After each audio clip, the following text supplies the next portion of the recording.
اور یہ جو مقدس رات آنے والی ہے، عظمتوں والی، رحمتوں والی، بخشش والی، اس رات اللہ پاک کی بارگاہ میں سبھی لوگ رو رو کے گڑ گڑا کے اللہ کی بارگاہ میں دعا کریں کہ یا اللہ جتنے بھی ہم سے پچھلی زندگی میں گناہ ہو گئے اپنے محبوب کے صدقے سارے معاف فرما دے۔ خاص طور پہ توبہ کریں، ایسی توبہ کریں کہ آئندہ پوری زندگی میں ان گناہوں کی طرف ہمارا دھیان بھی نہ جائے، نہیں تو توبہ کرنے کا کوئی فائدہ نہیں۔ زیادہ تر ہم توبہ کون سی کرتے ہیں؟ موقع کی تلاش والی، موقع کی تلاش والی توبہ کا کوئی فائدہ نہیں۔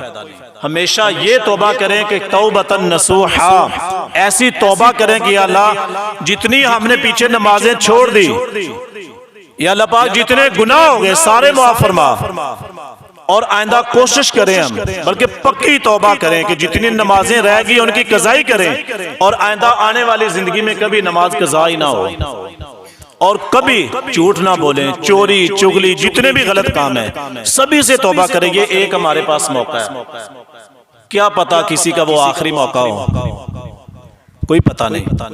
اللہ پاک سے دعا ہے کہ اللہ پاک ہم سب کے تمام صغیرہ کبیرہ گناہوں کو معاف فرمائے اور ہمیں نمازوں کی پابندی کی توفیق عطا فرمائے۔